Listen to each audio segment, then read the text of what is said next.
మరొక అంశం అయితే చూసే ప్రయత్నం చేద్దాం. మరొక అంశం మనం ఇక్కడ తీసుకున్నట్లయితే కనుక 2027 మార్చి 1 నుంచి జనగణన దేశవ్యాప్తంగా కులగణన కూడా షెడ్యూల్ ప్రకటించిన కేంద్ర ప్రభుత్వం 2 దశల్లో జరగనున్న జనాభా లెక్కల సేకరణ ఈ నెల 16న గెజిట్ నోటిఫికేషన్ 13,000 కోట్లకు పైగా వ్యయం 30 లక్షలకు పైగా యూమినరేటర్లు జనగణన అనంతరం లోక్సభ అసెంబ్లీ నియోజకవర్గాల పునర్విభజన.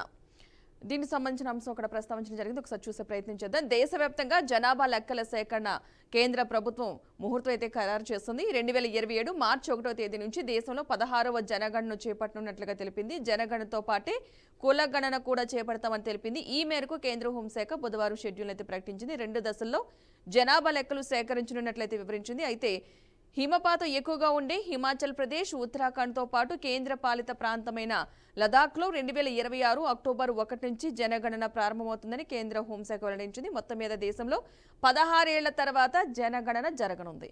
ఇక సామాజిక ఆర్థిక వివరాలతో సమగ్రంగా జనగణన చేపట్టాలని కేంద్ర ప్రభుత్వం నిర్ణయించింది. తొలిసారిగా పౌరులే స్వయంగా ఆన్లైన్లో తమ వివరాలు నమోదు చేసుకునే అవకాశం కల్పించనున్నారు. జనాభా లెక్కల సేకరణకు 13,000 కోట్లకు పైగా వెచ్చించనున్నారు. ఈ భారీ ప్రక్రియలో 30 లక్షల మందికి పైగా ఎన్యూమరేటర్లు, సూపర్వైజర్లు పాల్గొన్నట్లుగా అధికార వర్గాలు అయితే తెలిపాయి. జనగణన షెడ్యూల్ జనాభా లెక్కల ప్రకారం చట్టం 1948 సెక్షన్ 3 ప్రకారం ఈ నెల 16న అధికారికంగా గెజెట్ నోటిఫికేషన్ ఇవ్వనున్నట్లు కేంద్ర హోంశాఖ అయితే తెలిపింది. రైట్, ఓకే రామ్మోహన్ గారు, ఇప్పుడు మనం కొత్తగా ఇంకొక అంశం అయితే తెరపైకి వచ్చింది.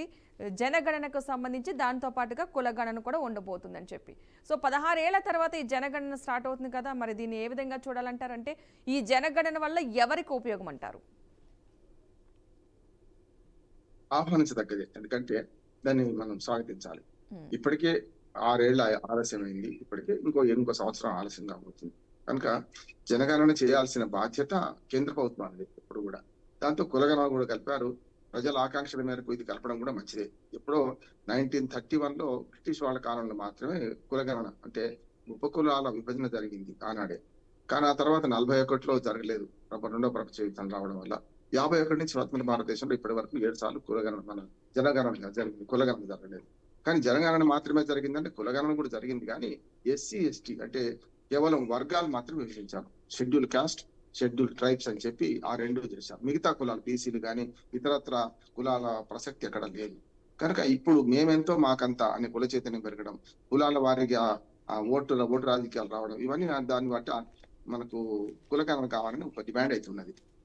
అంటే మిగతా పార్టీలన్నీ డిమాండ్ చేసిన తర్వాత కేంద్ర ప్రభుత్వం అంగీకరించింది, కులగణన చేస్తానని. మంచిది అంటున్నాను. ఎందుకంటే ఏదో ఎప్పుడో ఒకసారి తేలిపోవాల్సింది. మేము ఇంతమంది ఉన్నామని అందరూ చెప్పుకుంటే ఇప్పుడు 100 మంది ఉంటే 150 మంది కులాల గణన ఎవరికి వాళ్ళు చేసుకుంటే 150 మంది జనాభా పెరుగుతుంది. అట్లా కాకుండా జనాభా సేకరణ, లెక్కల సేకరణ కేంద్ర ప్రభుత్వం బాధ్యతనే చేయాల్సిందే. కానీ నా అభ్యంతరం ఏంటంటే స్వాగతించాల్సిందే కానీ 2 ఏళ్ల తర్వాత అంటున్నారు. ఇప్పుడు ఆల్మోస్ట్ ఇప్పుడు మనం జూన్ లో ఉన్నాం అంటే మహా అయితే అంటే 21 నెలల తర్వాత చేస్తా అంటున్నారు. యాక్చువల్ గా విభజన చట్టం గతంలో డిలిమిటేషన్ యాక్ట్ లో 2001లో చేసిన దాన్ని బట్టి 2026 తర్వాత జనాభా లెక్కలను అనుసరించి డిలిమిటేషన్ చేస్తామన్నారు. కనుక 2026 తర్వాత అంటే ఆటోమేటిక్ గా 2026 మార్చిలో మొదలుపెట్టి ఏమో ఉండే. కనుక ఒక సంవత్సరం ముందుకు జరిగితే బాగుంటుందని నా ఉద్దేశం. ఇప్పటికి కూడా బడ్జెట్ లో ఈసారి 571 కోట్లు మాత్రమే కేటాయించినప్పుడే అనుకున్నాం ఈ సంవత్సరం కులగణన ఉండదని. కానీ రేపు 2026 అనే ఒక టార్గెట్ పెట్టుకున్నాం కనుక 2026 లోపల చేస్తే కూడా అది చెల్లదు.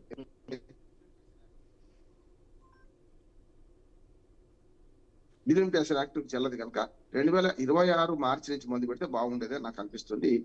సరే, మొత్తం మీద దేర్ హై మగర్ అందేర్ నహి అని 27 మార్చి నుంచి ఆయన మొదలు పెడుతున్నారు. అంతకన్నా ముందు 6 నెలల ముందే జమ్మూ కాశ్మీర్ ఆ ప్రాంతంలో మనకు ఎండాకాలానికి మనకు కాలాలకు తేడా ఉంటది కనుక మొదలు పెట్టడం మంచిదే.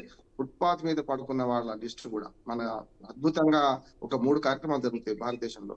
ఒకటి మన ఇమ్యునైజేషన్, ఇంకా ప్రపంచంలో ఎక్కడ కూడా 140 కోట్ల మంది లేరు. మన ఫస్ట్ ఇమ్యునైజేషన్ ఫస్ట్. రెండోది ఎలక్షన్స్ కూడా, ఎలక్షన్ ప్రాసెస్ కూడా అమెరికా లాంటి అభివృద్ధి చెందిన దేశంలో కూడా ఇంత పకడ్బందీ జరగవు. మనీ అండ్ లిక్కర్ పవర్ ఉండొచ్చు, కానీ ఎన్నికల నిర్వహణ, అధికార మార్పిడి, రక్తపాతం లేకుండా మన దేశంలో జరుగుతుంది. మూడోది జనగణన. ఈ 3 కూడా మన భారతదేశం గర్వించదగ్గ. ఈ జనగణన చేయడంలో కులగణన కలపడం మంచిది, అందరూ ఆహ్వానిస్తున్నాం. 27 నుంచి అంటే 28 కానీ లెక్కలు రావంటున్నాను. మరి ఎప్పుడు రేపు 29లో మళ్ళీ పార్లమెంట్ ఎన్నికలు జరగాల్సి ఉంటుంది, 28లో కొన్ని రాష్ట్రాల్లో ఎన్నికలు జరగాల్సి ఉంటుంది. వాటికి పనికొచ్చేటట్టు చేయాలంటే నా ఉద్దేశం ఏంటంటే ఒక సంవత్సరం ముందుకు జరిపితే ఇంకా బాగుంటుందని నా ఉద్దేశం. అప్పుడు అన్ని లెక్కలు వస్తే మహిళా రిజర్వేషన్లకు దీనికి కూడా పీఠముడు ఉంది పద్మ గారు. ఉమ్, మహిళా రిజర్వేషన్లు అమలు కావాలన్నా జనగణన జరగాలి. అట్లానే మీరన్న బీసీ రిజర్వేషన్లు అమలు కావాలన్నా జనగణన జరగాలి. కనుక అవును. ఇది 29 ఎన్నికలకు కూడా పనికి రాకుండా చేయడం కంటే కొంచెం ముందు జరిపి పార్లమెంట్ ఎన్నికలు 29లో జరుగుతుంది 2029లో. అప్పటికల్లా స్పష్టమైన లెక్కలు డిలిమిటేషన్ పూర్తి కావాలి. ఈ రెండు ప్రాసెస్లు అంటే ఒక లేట్ అయితే పూర్తి కాదు కనుక కేంద్ర ప్రభుత్వం ఆలోచించాలి. ముందుకు జరిపితే ఇంకా మంచిదని నేను అనుకుంటున్నాను. ఓకే. దీనివల్ల ఎవరు అంటే ఉన్న ప్రజలకు ఉపయోగకరమే అంటారా రాజకీయ నాయకులతో పాటుగా?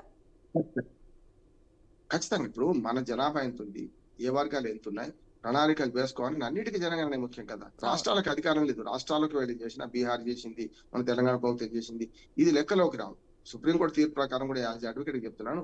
వాళ్ళు ఏమన్నారంటే మీకు మీరు లెక్క చేసుకుంటే మీ ప్రణాళికలు వేసుకోవడానికి, ఆర్థిక ప్రణాళికలు వేసుకోవడానికి, సామాజిక ముఖ్యంగా సంక్షేమానికి పనికొస్తే గానీ లీగల్ గా ఇది రిజర్వేషన్ పనికి రాదని కోర్టే తీర్పు చెప్పింది. ఉమ్, అటువంటి అప్పుడు కోర్టు పరిధిలో ఉన్న అంశం కనుక దీన్ని కేంద్ర ప్రభుత్వమే పూర్తి స్థాయిలో కులగణన కానీ జనగణన చేస్తే దానికి శాంక్షన్ ఉంటుంది. జనగణన అయితే పూర్తిగా మన భారత రాజ్యాంగం ప్రకారం కేంద్ర ప్రభుత్వం చేయాలి.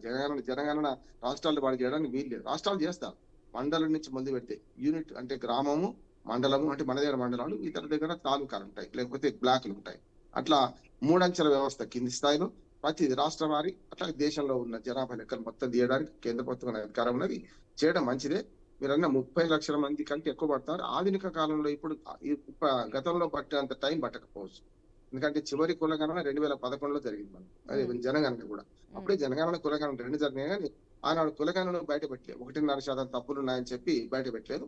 ఇప్పటికైనా సరే మీరు అన్నట్టు 16 ఏళ్ల తర్వాత 17 ఏళ్ల తర్వాత ఈ కులగణన జరుగుతుంది కనుక ఆహ్వానిస్తూనే కొంచెం ముందుకు జరిపితే నేను అన్న చిక్కులు రావంటున్నాను. ఏది మహిళా రిజర్వేషన్ అమలు కానీ అవును. ఎన్నికల్లో 2029 ఎన్నికల కులగణన పనికి రావడం కానీ ఇవన్నీ కావాలంటే ఒక సంవత్సరం ముందు జరిపి 2026 మార్చి నుంచి మొదలు మంచిదని నేను అంటున్నాను. ఓకే.